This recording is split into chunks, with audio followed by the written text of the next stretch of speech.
నిశ్చలంగా ఉండడంలో ఉన్న అపార శక్తిని గురించి మనం అర్థం చేసుకున్నామా?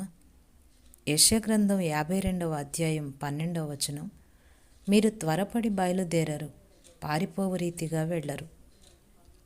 మనం ఎప్పుడూ హడావుడిగానే ఉంటాం, ఏదో ఒకటి చేస్తూనే ఉంటాం. అందువలన దేవుడు ఎప్పుడైనా ఊరకుండు లేక కదలకుండా కూర్చో అన్నాడు అంటే ఆయన ఏదో ఒకటి మన పక్షంగా చేయబోతున్నాడన్నమాట. మన క్రైస్తవ జీవితాల్లో మనకు ఎదురయ్యే సమస్య ఇదే. దేవుడు మనలో పనిచేసే అవకాశం ఇవ్వడానికి బదులు క్రైస్తవులమని చూపించుకోవడానికి మనమేదో చేయబోతాం. ఫోటో తీసేటప్పుడు కదలకుండా కూర్చుంటారు కదా మీరు. మన విషయంలో దేవునికి ఒక శాశ్వత ప్రణాళిక ఉంది.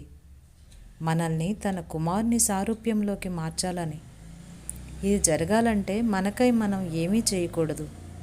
హుషారుగా పని చేయడాన్ని గురించి ఎన్నెన్నో వింటుంటాం, కానీ కదలక మెదలక ఉండడాన్ని గురించి తెలుసుకోవాల్సింది చాలా ఉంది. కదలకుండా కూర్చో ప్రియకుమారి, ఎదురు చూసే ఈ రోజులు వ్యర్థం కావు. నిన్ను ప్రేమించేవాడు నీ అవసరాన్ని మనసులో ఉంచుకున్నాడు. ఆయన కదలక ఎదురు చూస్తున్నాడంటే అది తన ప్రేమను నిరూపించడానికే. కదలకుండా కూర్చో, నీ ప్రియప్రభు చిత్తాన్ని అన్వేషించావు. ఆలస్యం వల్ల అనుమానాలు చెలరేగాయి నీ మదిలో. విశ్వాసాన్ని కుదుటపరుచుకో. ప్రేమామయుడు, జ్ఞానవంతుడు, నీకేది మంచిదో అదే జరిపిస్తాడు. కదలకుండా కూర్చో. ఆయన దారి తెరిచేదాకా ఒక్క అడుగు వేయకు అటు ఇటు. దారి కనిపించినప్పుడు ఎంత చురుకు నీ అడుగు, ఎంత తేలిక నీ హృదయం. ఎదురు చూసిన రోజుల బాధంతా మర్చిపోతావు. కదలకుండా కూర్చో.